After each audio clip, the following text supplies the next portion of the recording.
Venezuela with Vista Mutual Insurance Services. Let's talk about how you can run an effective sales presentation as a Medicare insurance broker. There are a lot of things that go into running an effective sales presentation, and I think there's a reason why there's a lot of agents that don't do presentations. The number one reason is that most people are afraid of public speaking. So that's a huge factor. The greatest fears of people have, number one is dying, number two is public speaking. So think about that. People would rather die than speak publicly. So you have to get over that fear first of all. And the only way to get over that is to be prepared. So when we're training new agents how to do presentations, the biggest thing is for them to practice it over and over and over and over again.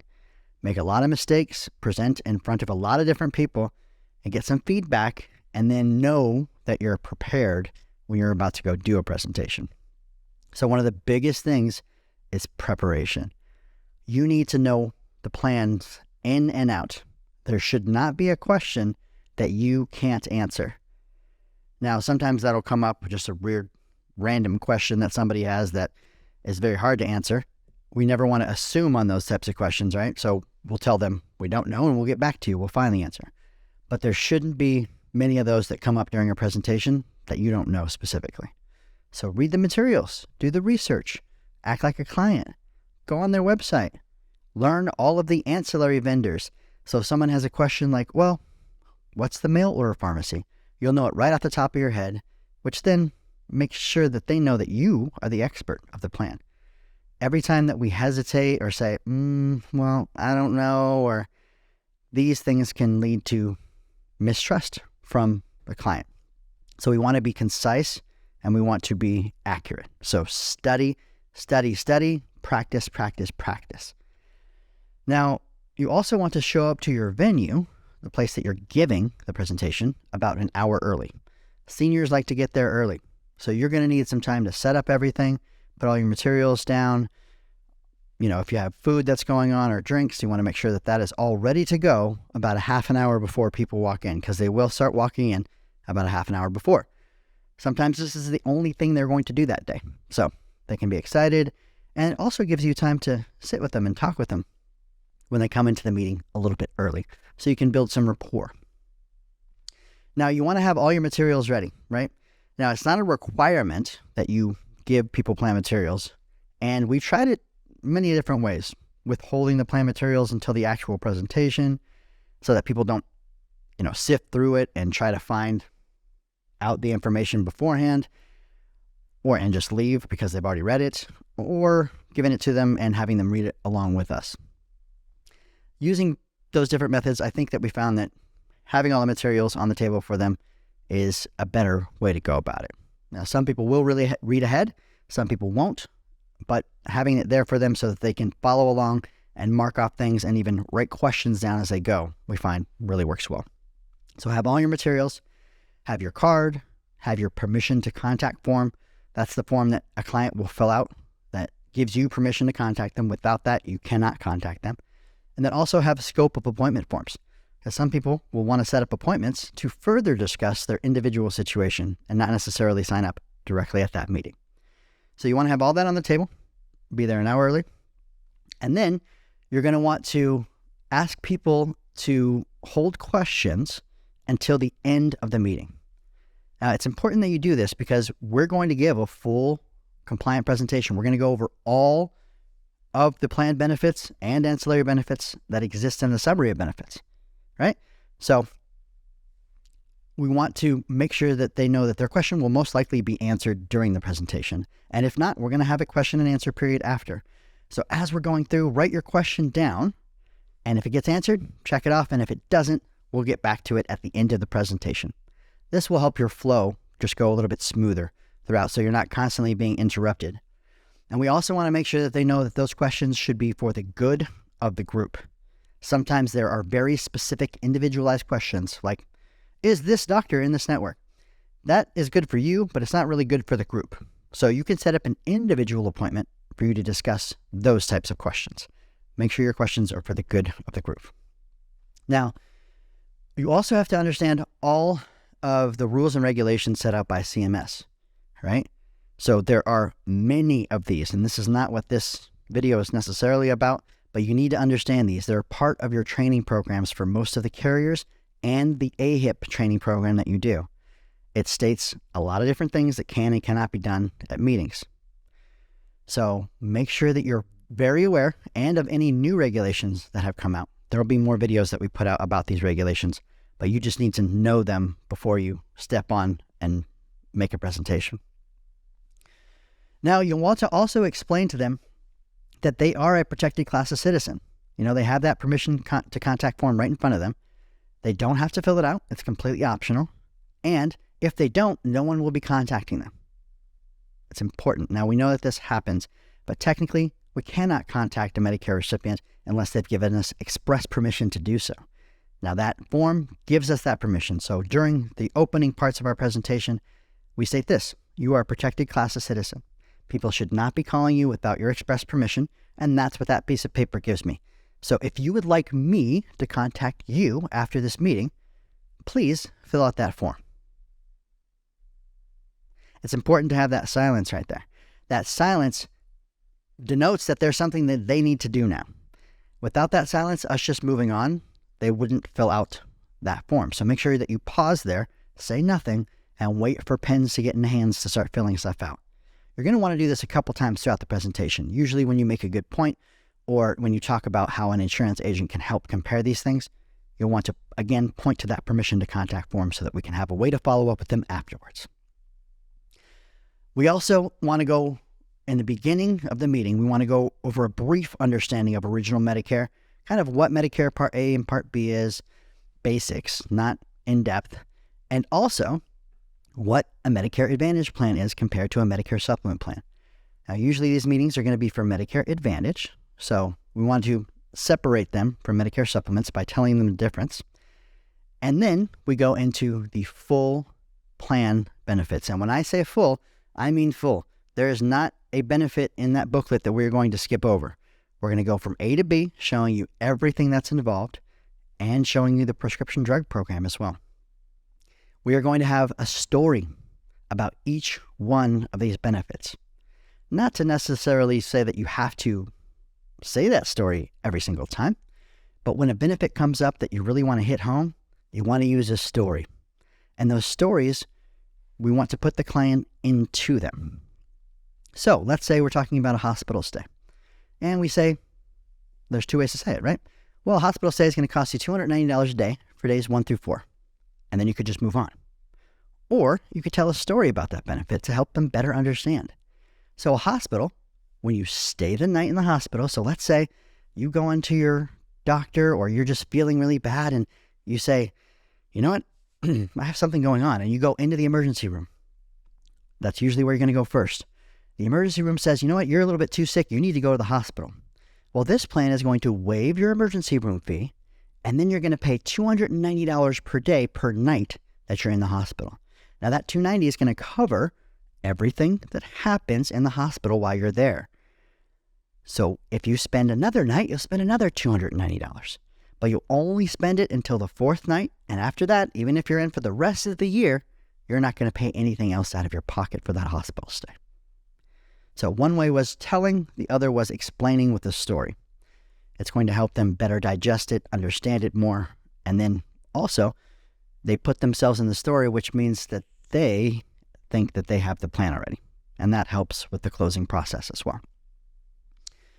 Now, we want to go over the prescription drug information, but in a very generic way.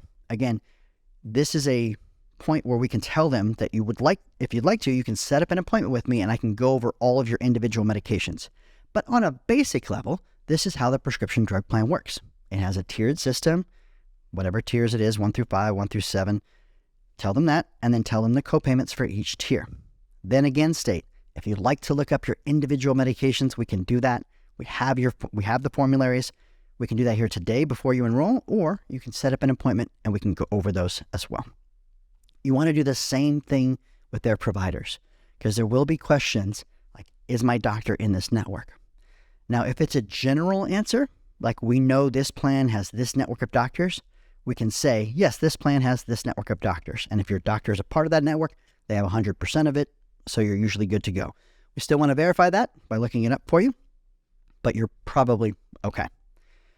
But if they have a listing of individualized doctors and they want to look up 10 to 15 doctors, again, that's not good for the group. We're just going to say, write all those down, and we can set up an appointment in order to go over those with you. We want to avoid using prohibited language. Now, CMS has a lot of different prohibited languages. Mainly is that we cannot steer people by using the words best or better, right? And that's not necessarily the case for everybody, and that's why they say that.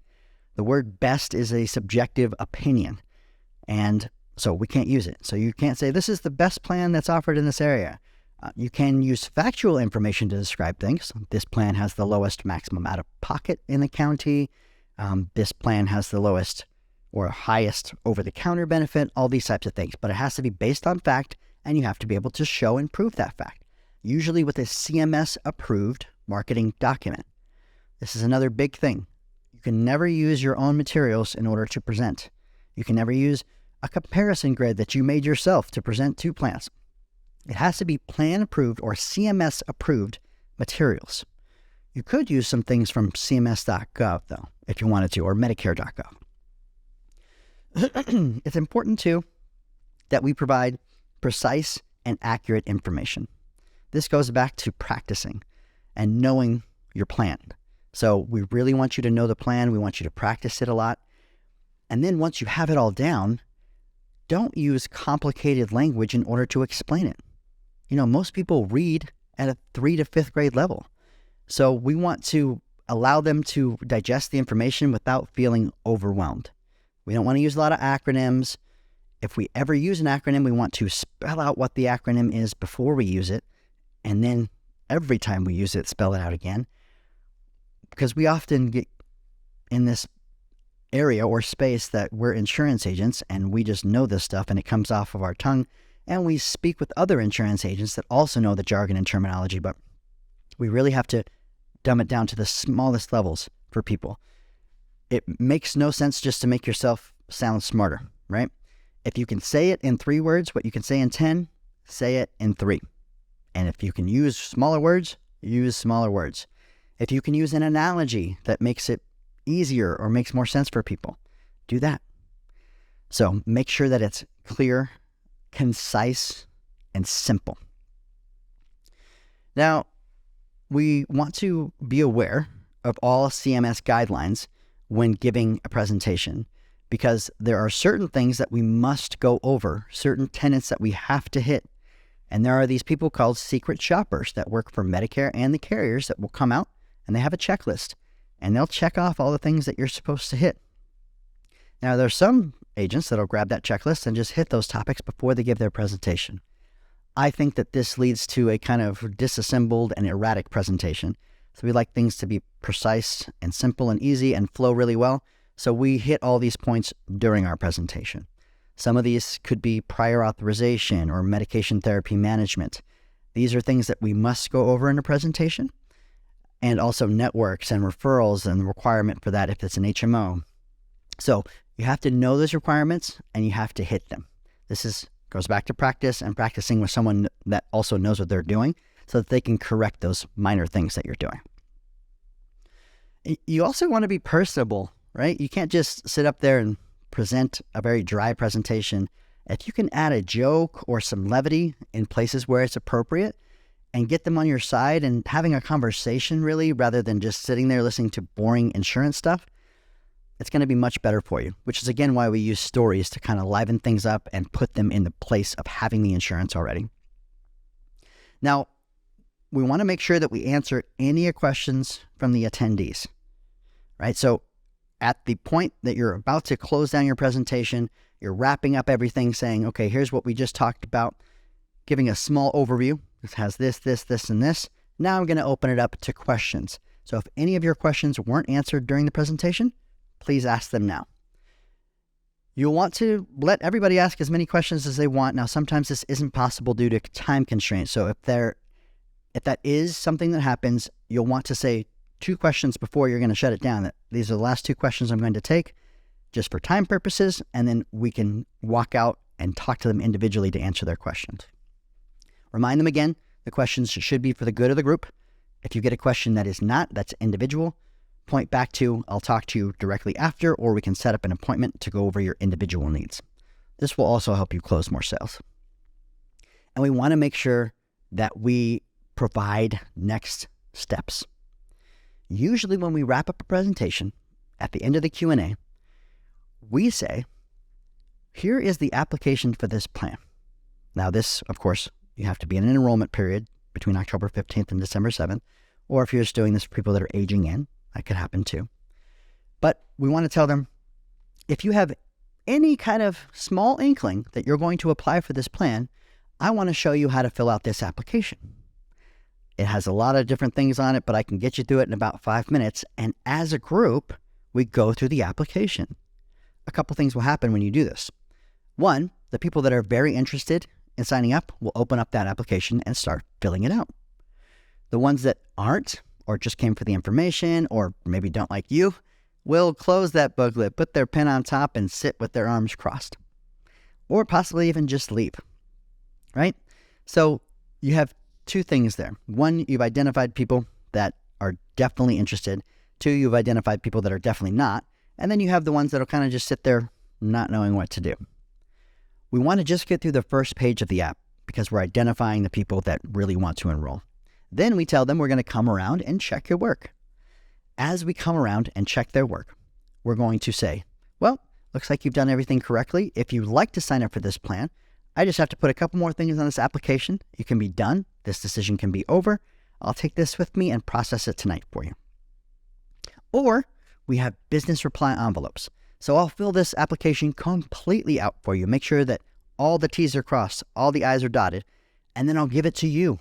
You can put it inside this business reply envelope, and when you're ready to enroll, you just put it in the mail and it'll come back to my office. Or I can give it to you, you can take it home, and then I can come over for an individual appointment and we can sure up any questions that you have, go over all your doctors and your medications, give you another full hour of my time, and at the end of it, you can just hand me that application. So we make things easy for them. The hardest part is sometimes the paperwork, so we don't want that to be an issue for them. Now, we do have ways to do this electronically, but it makes more sense in a group setting to have them go over it on a paper application because they can all do it at once. If I were to close that meeting and then want to sign up 5 to 7 people via my computer, each one of them is going to take about 10 to 15 minutes, and by the time I'm done with 2, the other ones are going to be gone, right? So we want to go over the application, have them fill it out on paper, and then submit it paper for presentations. Now, these are just a few tips and tricks that we use in order to have effective and efficient meetings. We're going to do more videos on this, and I'll expand more on each one of these topics because I think it's important for people to know, for the people that do these, because again, there's a very small percentage of us that do them. And I want every one of us out there that's doing these types of presentations, regardless of if you're with our agency or someone else, just to be the best they possibly can be, because this allows us to show CMS that we're doing the right thing as well. And so that not a bunch of new regulations don't have to come out for us doing the wrong thing. So I hope that you've gained some insight and maybe a way to do things that you didn't think of before, and some tips on how to make things more efficient at your Medicare meetings. So join us next time for more tips and tricks about how to become a better Medicare insurance broker.